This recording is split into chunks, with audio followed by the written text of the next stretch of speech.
አንድ ሰው ትሬን ውስጥ ቁጭ ብሎ ባቡር ውስጥ ቁጭ ብሎ መጽሐፍ ያነባል። መጽሐፍ እያነበበ አንድ ሌላ ሰው 3 ልጆቹን ይዞ ገባ ባቡር ውስጥ። ከዛ አባትዬ ቁጭ ብሎ ዝም ብሎ ቁጭ አለ። ልጆቹ ግን ባቡሩን ቀወጡት። ይሄኛው ሌላው ሰውዬ እያነበበ ነው። ከዛ ይሮጣሉ፣ ምን ይላሉ፣ ይጣላሉ። በጣም ተነርበስ ናቸውና አባትዬው ዝም ብሏል። በኋላ ባቡር ውስጥ የተቀመጠው ሰውየውን እንደዚህ ያየውና አንተ ልጆችን አትቀጣም እንዴ አለው። እንደዚህ ሲሆኑ ዝም ትላቸዋለህ እንዴ? መረን ትለቃቸዋለህ እንዴ አለው። ከዛ ያኛው ሰውዬ ምን አለ መሰለሽ፣ ይኸውልህ አሁን የመጣ ነው ከሆስፒታል ነው አለው። እናታቸው ሞተች አሉ። እናታቸው ሞታባቸው እኔም እንዴት ሃንድል እንደማደርግ አላውቅም። እነሱም ተነግሯቸው ኒውሱን እንዴት እንደሚይዙት ግራ ገብቷቸው፣ ስለዚህ አሁን የምታያቸው በጣም ያዘኑ የደነገጡ ግራ የገባቸው ልጆች ናቸው እነዚህ ብሎ አለ። ያ ሰውዬ በጣም አፈረ። አንዳንዴ ፖዚቲቪቲ የሚጠቅምሽ ፖዚቲቭ ቲንኪንግ የሚጠቅምሽ ሰዎችን ጀጅ እንዳታረጊያቸው ይረዳሻል። ደክሟት ይሆናል፣ ተበሳይታ ይሆናል፣ ችግር ውስጥ ሆና ይኖራል ብለሽ እንድታስብ ያደርግሻል። እኔ ምሳሌ የምሰጠው አለ። ስልክ ስደውል አንድ ሰው ስልኬ እየጠራ አላነሳም። 2 አማራጭ አለኝ። እንዴት ስልኬን አያነሳም? ጥጋቡ ነው የሽም ስልኬን አያነሳም ልል እችላለሁ። ወይም ንቀት እኮ ነው ልል እችላለሁ። ፖዚቲቭ ካየሁት ግን አላየውም ስልኬን፣ ወይ መኪና እየነዳ ይሆናል፣ ወይ ስልኩን የሆነ ቦታ አስቀምጦት ይሆናል። ይሄ ያድንሻል። ሰዎችን ጀጅ ላለማድረግ ያድንሻል። ስለዚህ አቅንቶ ማየት ቀኑንም እኔ አምንበታለሁ። እሱኛውን ፓርት አሁን ቀኑን ጠዋት ስነሳ ደባሪ ቀን ነው ካልኩኝ ደብሮኝ ነው ሙሉ፣ ደስ አይልም ካልኩኝ ደስ አይለኝ ነው ሙሉ። ግን እያንዳንዱ ቀን የራሱ ውበት አለው። እያንዳንዱ ቀን መልካም ነው። ዛሬ ደግሞ ይሄ ቆንጆ ቀን ነው ብዬ ከጀመርኩት ግን ይሰራል። ቀናነት ኑሮሽን ያጣፍጣል። እኔ ፕራክቲስ ላደረገው ብዙ ሞክራለሁ። ኔጌቲቭ ነገሮች ሁሉ ሲመጡ ግን አረጋቸውና ፖዚቲቭ አረጋቸዋለሁ። እኔን የሚጎዱ የሚመስሉ ነገሮች ሲመጡ አክቹዋሊ ምን አደርጋለሁ መሰለሽ፣ ማዕበል ይነሳል በህይወትሽ እና ማዕበሉ ደንግጠሽ ልትቆሜ ትችላለሽ። ግን ማዕበሉን ደግሞ ለሰርፊንግ ልትጠቀሚበት ትችላለሽ። እኔ ሰርፍ የሚያደርጉ ሰዎች፣ ውሃ ላይ ሰርፍ የሚያደርጉ ሰዎች፣ የሚጫወቱ ሰዎች ስፖርቱ ዌቭ ይፈልጋል። ስለዚህ ማዕበሉ ሲነሳ አንቺ ሰርፍ አድርጊበት። ሰዎችም ጋር ባለሽ ኢንተራክሽን፣ ለምሳሌ አንዲት ሴት ወደ 45 ዓመት 50 ዓመት የሆናት ሴት መታ ምንም ባላረኩት ነገር ተቆጣች፣ ወይ መንገድ ላይ አግኝቻት ምናምን ብቻ ነጭ ብላ ተቆጣ ምናምን ትላለች። ምን አይነት ሴት ነች እቺ ደግሞ ልል እችላለሁ። ግን ፖዚቲቭ ከሆንኩኝ ምን ማሰብ እችላለሁ? ምናልባት ሜኖፖዝ ላይ ነች፣ የወር አበባ የሚቆምበት እድሜ ያለ አይደለም። በጣም ይነጫነጫሉ ሴቶች እዛ እድሜ ላይ ነጭናጮች ናቸው። ይሄ ፍላሽንግ አለ፣ ሆት ፍላሽስ የሚባል ፊታቸውን ይወብቃቸዋል፣ ያልባቸዋል፣ ጸባያቸው ይቀየራል፣ ንዴት ይናደዳሉ፣ ይቆጣሉ። ከዛ አሁን እኔ ብያውቃለሁ ሴቶች ሚስቢሄቭ ሲያደርጉ አይቻቸው ሊሆን ይችላል ሜኖፖዝ ሊሆን ይችላል ብያውቃለሁ። እሱ ብቻ አይደለም፣ ባልና ሚስትም ወይም ጓደኛሞች ሆነው ፒኤምኤስ አለ አይደለም፣ ፕሪሜንስትራል ሲንድሮም፣ የወር አበባ ከመምጣቱ በፊት 2 ቀን ምናምን ነጫነጫለች፣ ትቆጣለች፣ ምናምን ታለቅሳለች። ከዛ ሊናደድ ይችላል፣ እሱ ይጠላችሁ ሊመስለው ይችላል። ካሰበው ግን ወይ እውቀቱ ካለው የመጣ ነው እንዴ ያልሽ በወር 1 ቀን 2 ቀን እንደዛ በጣም የሚቸገሩ አሉ። ፖዚቲቪቲ ለዚሁ ሊረዳሽ። ስለዚህ ሁሉን ነገር አቅነተሽ ንጽህና፣ ፒዩሪቲ፣ ንጽህና የተለያየ ነው። አንደኛ ፊዚካሊ ፒዩር መሆን፣ ንጹህ መሆን። እኔ ጠዋት ተነስቼ መጀመሪያ የማደርገው ነገር ቀዝቃዛ ውሃ ውስጥ ነው የምገባው። ኤቭሪ ሲንግል ዴይ ጠዋት በቀዝቃዛ ሻወር ወዳለሁ። ተነስቼ አንዳንድ ሰው ያስደነግጣል ቀዝቃዛ ውሃ። እኔ ቀዝቃዛ ሻወር በጣም ነው የሚጠቅመኝ፣ በጣም ነው የምወደውና ጠዋት ተነስቼ ቀዝቃዛ ሻወር ውስጥ ነው የምገባው እና ራስሽን ንጹህ አድርጎ መያዝ፣ ውሃ መሽተት፣ በቃ ፒዩር ንጹህ መሆን ለወጣቶችም ይጠቅማል። ይሄ ንጹህ መሆን በተቻለ መጠን ንጹህ መሆን፣ ከተቻለ ደግሞ ከዛም አልፎ ጥሩ መሽተትም ደግሞ አይጎዳም። ስለዚህ ንጹህ መሆን። እኔ ላለው ሊፍት ውስጥ ሴቶች ካሉ ደስ ይሉኛል። ምን እንደሚያደርጉ አላውቅም፣ ግን የሆነች ነገር አምጥተው እንትን ቆንጆ ሽታ ያመጡ ወይ ሎሽን አለቻቸው ወይ ምናምን አለቻቸው ብቻ ቆንጆ ቆንጆ ይሸታል። ደስ ይለኛል ሊፍቶች ሴቶች ሲኖር የሆነች ነገር አምጥተው ቆንጆ ሽታ ያመጣሉ ወይ ከቦርሳቸው ምናምን ወይ ስፕሬ ነገር ትኖራቸዋለች እና እሱ ነው። ስለዚህ ፊዚካሊ ሁሌ ፒውር መሆን ንጹህ መሆን ፒውሪቲ ይጠቅማል። ሜንታሊ አለማስቀመጥ ደጋግመን ቂም ይሁን ጥላቻ ይሁን የሚያቆሽሹ አእምሮአችንን የሚይዙ ነገሮችን ማስወገድ፣ ክሪስታል እንዲሆን አእምሮሽ ንጹህ እንዲሆን መስራት። በመንፈሳዊ ህይወትሽም ከፈጣሪ ጋር ከእግዚአብሔር ጋር ባለሽ ግንኙነት ንጹህ ለመሆን መሞከር በጣም አስፈላጊ ነው። አዋዋላችን በንጽህና ከሆነ ኮንፊደንስ ይሰጥሻል፣ በጣም ኮንፊደንስ ይሰጥሻል። በንጽህና የዋለ ባል ማታ ሲገባ ሸሚዙ ሊፕስቲክ ነክቶት እንደሆነ ቼክ ማድረግ አያስፈልገው። በንጽህና ነው የዋለ። የሚደናበረው የት እንደዋለ የሚያውቀው ነው። እንዲነክቶብኝ ይሆን ታወቅብኝ ይሆን ሸሚዜ ሆናውን ነክቶት ይሆን ብሎ የሚፈራው በንጽህና ያልዋለው ነው። ነፃ ምን ያስፈራኛል? ወይም ደግሞ ስልኬን አንቺ ጋር ረስቼው ሄዳለሁ፣ ስልኬን ረሳሁት ልበል፣ ፓስወርድ የለውም። ከዛ በኋላ አንቺ ይዘሽው ሄድሽ። እሺ አንቺ አታርጊ፣ በሌላ ሰው ምሳሌ እናድርግ። ከዛ ያ ሰው የረሳሁትን ስልኬን መጎርጎር ጀመረ። ምንም አልፈራም። ለምን? የተጻጻፍኳቸው ነውረኛ የሆኑ ቴክስቶች የሉም ስልኬ ላይ፣ ያየኋቸው ነውረኛ የሆኑ ቪዲዮዎች የሉም ስልኬ ላይ። ስለዚህ ስልኬ ቢፈተሽ ንጽህና ፒዩሪቲ ለዚህ ይጠቅምሻል። ኮንፊደንስ እንድትኖር ያደርጋል። ህይወት ያጣፍጣል። ልግስና የግድ ገንዘብ ብቻ መስጠት አይደለም፣ ደግነት ነው፣ አቲቲዩድ ነው። ጊዜ መስጠት ልግስና ነው። ሰዎች ጊዜ ሲፈልጉ ጊዜ ትሰጫቸዋለሽ፣ ታደንቂያቸዋለሽ፣ ኮምፕሊመንት ታደርጊያለሽ። እሱም ደግነት ነው። ማድነቅ በጣም ነው ደግሞ ዛሬ አምሮብሻል ማለት፣ ጎበዝ የሰሩትን ሰዎች ጥሩ መስራታቸው ማድነቅ። ከዛ ደግሞ ያለሽን ማካፈል። ዘር ነው፣ ስትዘሪ ይበቅላል። ካንቺ እጅ አንድ ነገር ካልወጣ ከፈጣሪ እጅ አንድ ነገር አይወጣም ይባላል። ስለዚህ መስጠት ያስፈልጋል፣ ማካፈል ያስፈልጋል። እና ደግሞ ምን ይባላል መሰለሽ? what you make happen for others will happen to you ይባላል። what you make happen for others will happen to you። ለሰዎች አንቺ የምታረጊላቸው ነገር ላንቺ ይሆናልሽ። ስለዚህ መልካም አድርጊ፣ አካፊ፣ ዘርዝሪ፣ ያለን ነገር መስጠት፣ ማካፈል።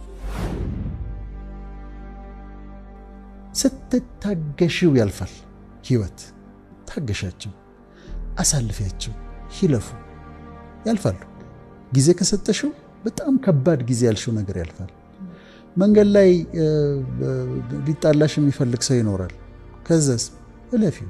እኔ አሁን እንደዛ አደርጋለሁ። ዝም ብሎ መንገድ ላይ ድራይቨሮቹ ምናምን ተናደው ሊሉ ይችላሉ። ዝም ብለሽ ማለፍ፣ መታገስ። አሁንም አንድ ባቡር ውስጥ አንዲት ሴት ተቀምጣለችና ከግራና ከቀኝ ሁለት ሰዎች ተቀምጠው በጣም ተጭነዋታል፣ አስጨንቀዋታል። ዝም ብላ ቁጭ አለች ታግሳ። የምትደርስበት ቦታ ደረሰችና ስትወርድ ሌላ ሰው ያያት ስለነበር ለምን እንዴት ታገሻቸው እንደዛ ተጨነውሽ ከግራና ከቀኝ አሉት። የምንሄድበት መንገድ አጭር እንደነበር አውቅ ነበር። just few minutes ነው። ስለዚህ ለምን እጣልሃለሁ? አመት ወርድ የለ እንዲያው አንድ ሰው ያጋጠመሽ ሊጣላሽ ይፈልጋል። ትንሽ ጊዜ አይደል ከሱ ጋር የቆየሁት፣ ያልፋል። ታዩ፣ ታግሰሽ ለፊ።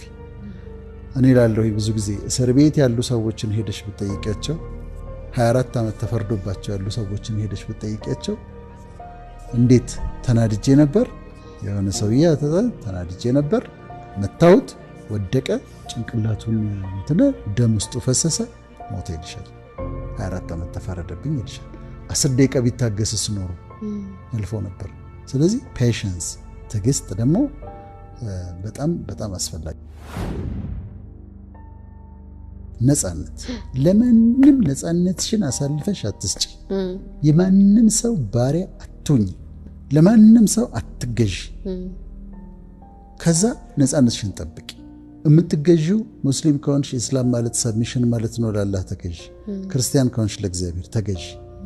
በራስሽ ላይ የሚያስጨንቁሽን ሰዎች የተለያየ ነገር ነው። ለሰዎች ራሳችንን ባሪያ አድርገን ልንሰጥ እንችላለን። ኮንትሮሊንግ የሆኑ ሰዎች አሉ። ኮንትሮል የሚያደርጉሽ የሚፈልጉ አሉ። ኮንትሮል እንዲያደርገኝ አልፈቅድለትም። ሱሶች ኮንትሮል ያደርጉሻል። ሲጋራው፣ ጫቱ ምናምን አድርጊ ነው የሚልሽ እኮ አጭስ፣ ጭቃም፣ ጠጣ። ስለዚህ ባሪያ ሆኗል ሰው። ለተገዛለት ለዚያ ባሪያ ይሆናል ይላል።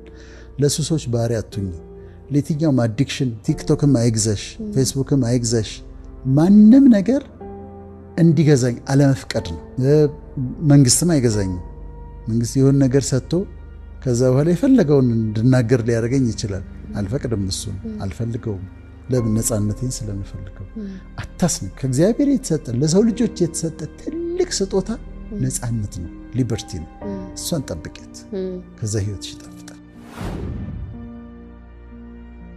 እውነተኝነት ወይም ሲንሰሪቲ፣ ኦተንቲሲቲ ራስሽን መሆን ነው። በቃ ቢዩርሰልፍ። ማንንም ለመሆን አትሞክሪ፣ ማንንም ለመምሰል አትሞክሪ። ራስሽን ሁኚ። ይሄ ሰላም ይሰጥሻል። ሰዎች የሚቸገሩት ምንድነው? እከሌን ለመምሰል ወይም እንደ እከሌ ለመሆን ነው የሚሞክሩት። ሞዴል የሚሆኑ አሉ፣ ማህበረሰብ ውስጥ ሞዴል የሚሆኑ ሰዎች አሉ። ግን ራስሽን ሁኚ። በቃ እኔ ይሄ ነኝ፣ ይሄ የተሰጠኝ ማንነት ላስበው ሞክራለሁ፣ አርመዋለሁ፣ አሳድገዋለሁ፣ አነብለታለሁ፣ ጸልይለታለሁ። እኔ ዶክተር ወዳጄነ ነኝ፣ ሌላ ማንንም መሆን አልፈልግም። በቃ የተሰጠኝን ኑሮ የተሰጠኝን ማንነት አክብሬ ራስሽን እውነተኛ ማንነትሽን ስትሆኝ ፕሪቴንድ አታረጊም፣ አታስመስይም። በቃ ዳትስ ሚ። ኢምፕሩቭመንት ይፈልጋል፣ አርመዋለሁ። መታረም ያስፈልገዋል፣ አርመዋለሁ። መስተካከል አለበት፣ አስተካክለዋለሁ። አስተያየት እቀበላለሁ፣ ግን ሌላ ሰው ግን ለመሆን አልሞክርም። ስለዚህ እውነተኛነት ፕሪቴንድ አለማድረግ፣ አለማስመሰል በጣም አስፈላጊ። እኔ አንዳንዴ ሰዎች ያው ትህትናው አለ አይደል? ግን ደግሞ አንዳንዴ ሐሳቤ እናገራለሁ እና በጣም ሊገረሙ ይችላሉ በግልጽነት። ደስ ካላለኝ ይሄ በጣም ደስ አይልም ይላል። እንደዛ ላለ በጥሩ ካልሆነ በጣም በጨዋነት ግን አላስመስልም፣ ፕሪቴንድ አላደርግም። ደስ አይለኝ ደስ እንዳለው ሰው ምናምን አልሞክርም። ይሄኛው እኛ ሆን ብለን የምናመጣው አይደለም። ፈቃደኞች እንሆናለን። ላይፍ ወደድሽም ጠላሽም ያበስልሻል። ቻሌንጆች ይለውጣሉ። በዘመናት ባህሪ ሲለወጥ ታየዋለሽ። ልክ ያገባሻል ህይወት። እኔ እላለሁ መጽሐፍ ማንበብ ጥሩ ነው፣ ይጠቅማል በጣም። ትምህርት መማር ይጠቅማል፣ በጣም ጥሩ ነው። ግን የሚያበስልሽ ግን ህይወት፣ በህይወትሽ የምታልፊበት ነው። ድሮ እኔ በባህሪ ምን አይነት ነበርኩ? በጣም አትንኩኝ ባይ፣ አትንኩኝ፣ ሰው ላይ አልደርስም፣ ሰው አላስከፋም፣ ግን አትንኩኝ ባይ ነበርኩ። ነጭናጫ፣ ከነኩኝ ነጭናጫ ነበር። ህይወት ልክ ያገባል። ከዛ ትበስያለሽ፣ ማቹር ታደርጊያለሽ። በብስለት ደግሞ መመላለስ ትኖሪያለሽ። ህይወት የራሱ ኮሌጅ አለው፣ የራሱ ዩኒቨርሲቲ አለው፣ ወደ ማቹሪቲ ከዛ ደግሞ ብስለት ደግሞ የራሱ ውበት አለው። ደስ ይላል። ማቹር የሆኑ ሰዎችን ስታይ ያለ እድሜያቸውም የበሰሉ ሰዎች አሉ። መንፈሳዊነት እንግዲህ ይልሽ ስጋ፣ ነፍስ፣ መንፈስ አለ። ቦዲ አለን፣ ይሄ ፊዚካል ቦዲ አለ። ሶል አለን፣ ነፍሳችን አለ፣ ስፒሪታችን አለ። አሁን ለስጋችን የምናደርገው ነገር አለ። መግበዋለን፣ እናጥበዋለን፣ እንከባከበዋለን። ለቦዲያችን የምናደርገው ነገር አለ፣ ጥሩ ነው። ከዛ ለማይንዳችን ለሶላችን የምናደርገው ነገር አለ። መጽሐፍ እናነባለን፣ በእውቀት እንጨምራለን፣ ኢንተርቴይንድ እንሆናለን፣ ጥሩ ነው። ብዙ ሰው ግን ዋናውን ኮምፖነንት ኢግኖር ያደርገዋል። that's your spirit ስፒሪትን ኢግኖር ያደርገዋል። ከዚህ ስፒሪት ኢግኖር ሆኖ ስጋ አምሮበት ማይንድ ጠንክሮ ስፒሪት ግን ዜሮ ይሆናል። ለስፒሪታችን ደግሞ ማሰብ አለብን። ስለዚህ ምንድነው በየሃይማኖታችን በጣም ጥሩ ግንኙነት ከፈጣሪያችን ጋር ይኖር። ክርስቲያኖች ከሆነን ከእግዚአብሔር ጋር ጥሩ ህብረት ይኖራል። ሙስሊሞች ከሆነን ከአላህ ጋር ጥሩ ግንኙነት፣ ጁዳይዝም እንከተል ከሆነ ከያህዌ ጋር ጥሩ ግንኙነት ይኖራል። ኮኔክትድ መሆን አለብሽ ከአምላክሽ ጋር። ሁሉ ጊዜ አብረሽ ያለሽ ምትጸልይ፣ ምታመልኪ፣ ምታመሰግኝ። ክርስቲያን ከሆነሽ መጽሐፍ ቅዱስ ምታነቢ፣ ሙስሊም ከሆነሽ ቁርአን ምታነቢ መሆን አለብሽ። እና ስፒሪቹዋል ህይወት ለኔ ይሄ the most important ምክንያቱም ከተማርኳቸው ትምህርቶች፣ ካነበብኳቸው መጽሐፍቶች፣ ከህይወት ኤክስፒሪየንስ ከሁሉም ከእግዚአብሔር ጋር ያለኝ ግንኙነት ይበልጣል። ስለዚህ ሬቨረንስ የሚባለው ነገር አክብሮት ማለት ነው። እግዚአብሔር መፍራት ሬቨረንስ የሚባለው ነገር አንድ ነገር ባረግ ያጠናግረኛል ብሎ መፍራት ሳይሆን ስትናገሪም እሱ እየሰማሽ እንደሆነ አንድ ነገር ልታረጊም ስትይ እያየሽ እንደሆነ ማወቅና በፍቅር ማክበር ነው ሪቨረንስ። ስለዚህ ለመንፈሳዊ ህይወታችን ደግሞ እኔ ያለ መንፈሳዊ ባልሆን ኖሮ በምድር ላይ መኖር የሚችል አይመስለኝም ነበር።